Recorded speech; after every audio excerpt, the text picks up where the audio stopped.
正在安装消音器时，女秘书却在此时贸然推门闯入。细微的异响还是惊动了安保，他猛地起身循声而去，迎面撞上推着垃圾车的杀手。伪装被彻底撕破，杀手骤然举枪射击。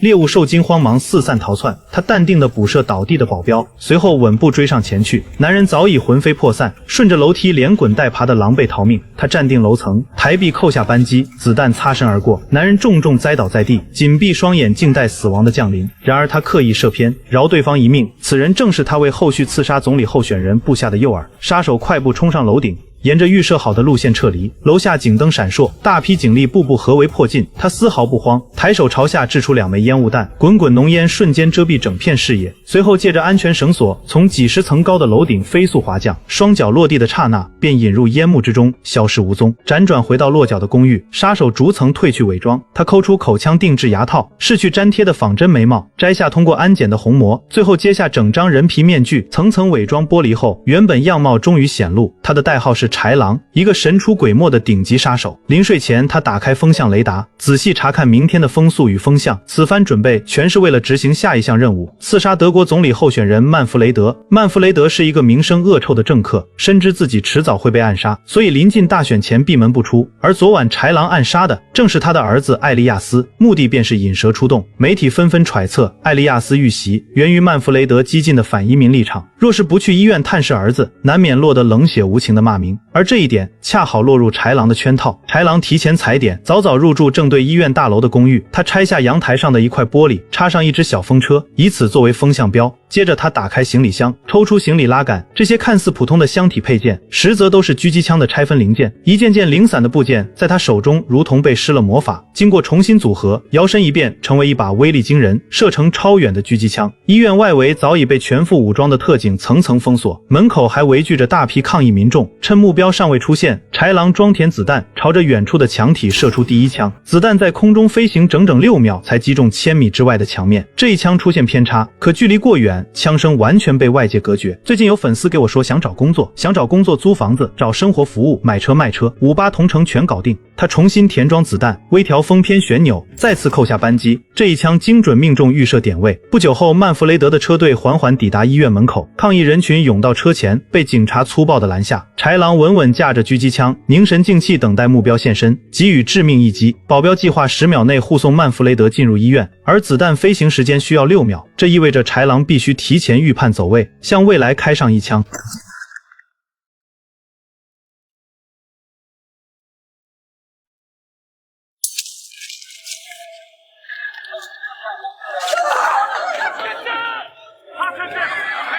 保镖顺着子弹的方向，只看到一栋朦胧的楼宇，举起高倍望远镜搜寻，终于在一扇窗内捕捉到狙击镜反射的寒光。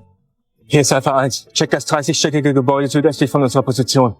Beschütze ist vermutlich im 17. oder 16. Stock. 任务完成，豺狼立刻拆解枪械，将零件逐一装回行李箱复位。他行色匆匆，动作却稳而不乱。临走前，他在床底安放一枚定时炸弹，又随手拉响火警警报，尽显顶级杀手的反侦查能力。从击杀目标到撤离公寓，用时2分52秒。他坐上提前备好的车辆，迅速逃离公寓。途经路口时，恰好与赶来的警车擦肩而过。这一切全在他的算计之中。豺狼特意选择立交桥下方的路线，只为规避空中直升机的追踪。警方冲进公寓楼的同时，豺狼已然抵达停车场，换成另一辆新车，并引爆原先的座驾，彻底销毁痕迹。当警察破门而入，床底的炸弹准时引爆，所有证据一并化为乌有，每一步都算计得分毫不差。当日下午，豺狼抵达德国纽伦堡，摇身一变成为举止儒雅的古董商人。他一掷千金，买下一副名贵的象牙国际象棋，这便是他接下来顺利出境的通行证。夜幕降临，他驱车前往德法边境，准备离境。总理候选人遇刺一案爆发后，边境关卡戒备森严，警员首先核查护照。他早已提前篡改录入系统信息，伪装成专程前来寻觅古董的外籍商人。随后警方细致检查车身与后备箱，依旧一无所获。豺狼刻意将象棋摆放在副驾，故意吸引检查人员的注意。象牙虽属违禁品，但都是在禁令前合法获得，虽然有点违规，反而更能转移警方的焦点。他就这样轻松蒙混过关。第二天，豺狼狙杀曼弗雷德的战绩出炉，狙杀距离3815米，刷新新的世界纪录。目前狙击步枪最远命中距离的世界纪录是3540米。这个神秘杀手到底是何方神圣？为尽快抓住凶手，德国情报部门求助于英国军情6处，然而警方并未发现任何有用线索，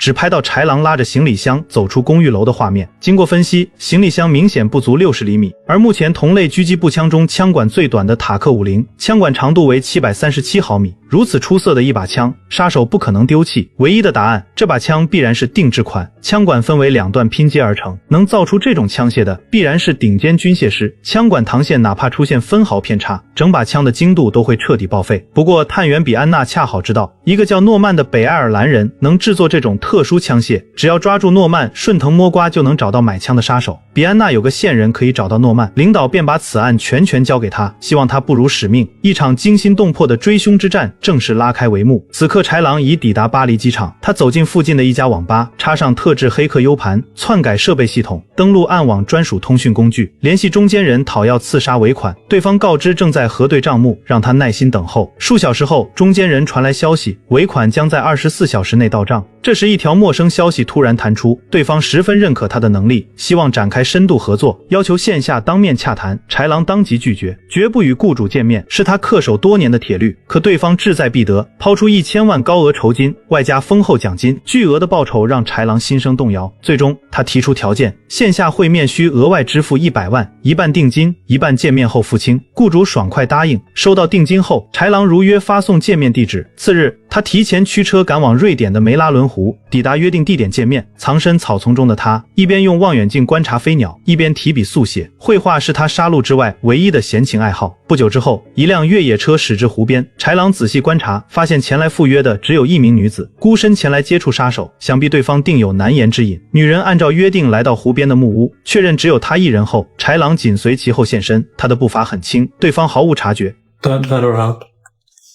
豺狼开门见山，询问刺杀目标。女子的目标是 UDC。那么 UDC 是谁？其实他是手握亿万财富的科技巨头，他研发的金融软件是全球大额资金的流向和来源，完全公开透明，灰色产业链也将随之彻底毁灭。这相当于砸了顶级权贵的饭碗，也为自己招来了杀身之祸。豺狼思索片刻，提出加价要求，开价1个亿才愿意接下任务。女人做不了主，还要和同事商量，显然她不是话事人。豺狼不再多言，悄然抽身离开。离开瑞典后，豺狼回到西班牙加的斯的私人庄园，这里是他精心打造的避风港。对外身份是常年奔走欧洲的古董商人，他一身笔挺西装推门而入，在家人眼中，他只是一位事业有成的普通商人。游泳池旁，一个女人正在收拾玩具，她正是豺狼风姿绰约的妻子努利亚。一个杀手竟然还有家室，两人还有一个刚满1岁的儿子。短暂的团聚过后，豺狼独自走进书房，掀开衣帽间暗藏的地板，输入密码，打开保险箱，取出一台笔记本电脑，同时将手枪妥善锁入其中，再启动电脑，继续向雇主催讨款项。不料对方出言不逊，肆意羞辱他的家人。豺狼被这一幕逗笑了，世间竟有胆大包天之人，妄图拖欠杀手的账款，莫不是真的嫌命太长？豺狼的日子第1期的内容到此结束，他能否顺利讨回尾款，惩戒出言不逊的雇主，以及追查不断的警方，又是否能成功将他抓捕归案？我是景荣，咱们下期不见不散。